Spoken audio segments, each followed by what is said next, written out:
Non, non. Un garçon n'embrasse pas son camarade garçon. Non, non, il ne fait pas cela. S'il le fait en cachette, il n'y a pas de problème. Ça fait de lui quelqu'un qui est peut-être bi ou quelqu'un qui est peut-être gay. C'est pas grave, il peut faire ça en cachette là-bas. C'est sa vie privée, on s'en fout de ça. Mais quand il le fait en public, quand on vient pour dire que c'est pas bon, ne soyez pas offusqués que certaines personnes pensent que c'est pas joli à voir. Parce qu'il y a des personnes qui sont chrétiennes, il y a des personnes qui sont musulmanes. Et dans le Coran et dans la Bible, c'est pas faisable. Non, ça ne vous dérange pas. Dans le groupe là, lui, c'est bisous seulement il donne. Lui, dans le groupe, là, son rôle, c'est de donner bisous à ses camarades garçons. Au moins, même si c'était des femmes, on avait dit que ah, le petit, il commence à être Jonju côté féminin. Mais il donne bisous à des garçons et c'est pas grave. C'est bisous amicaux. Après, vous allez être offusqué quand vous allez voir une grosse fille dans 10 ans. Accepter que certaines personnes soient offusquées de voir cela, c'est pas normal. Voilà. Les vidéos que j'ai faites précédemment, je l'ai dit et je le répète, c'est pas normal. Si tu as un fils qui a 12 ans ou 13 ans, comme le jeune que j'ai montré là, qui est en train de faire des bisous à des garçons, c'est inquiétant.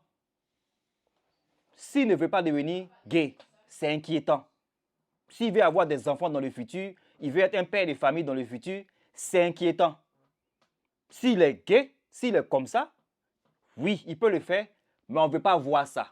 Il fait ça en cachette parce qu'avec l'éducation qu'on a reçue, avec ce qu'on sait de la Bible, ça dérange. Je ne sais pas si on se comprend. Ça dérange. Fais-le en cachette.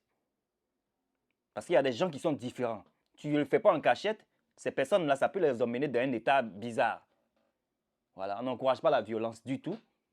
Mais il y a des gens qui ne peuvent pas accepter. Comme nous autres, là, on peut accepter, mais on ne veut pas voir. Et je ne sais pas si on se comprend. Il y a des gens, ils sont nés pour ne pas accepter et ils peuvent devenir violents. Nous autres, là, on est nés pour ne pas juger, pour accepter votre choix, parce que qui sommes-nous pour dire que vous ne pouvez pas faire ce que vous voulez faire, mais on ne veut pas voir. Faites ça en cachette. Faites ça où personne ne vous voit, ni vu ni connu. Nous autres, là, c'est comme ça on est. Mais il y a d'autres, eux, quand ils voient, ils deviennent dangereux. Nous, on ne va pas devenir dangereux, on va juste éviter passer notre chemin. Parce qu'on peut connaître aussi les répercussions de ce que ça peut faire si on devient dangereux. On connaît. On est adulte ici, il n'y a pas où dire ce qui se passe. Mais il y a beaucoup de personnes qui malheureusement perdent leur life par rapport à ce genre de choses. Parce qu'il y a des gens qui sont malheureusement en pris de colère qui peuvent faire des choses. Bien qu'on n'encourage pas cela. Donc quand vous êtes dans des endroits où il y a des gens qui ont reçu des éducations qui n'acceptent pas cela, soyez quand même gentils par rapport à ces personnes-là et faites-le en cachette. C'est tout ce qu'on vous demande. Faites-le à huis clos. Si c'est comme ça vous dites en français, personne ne vous voit. C'est votre life.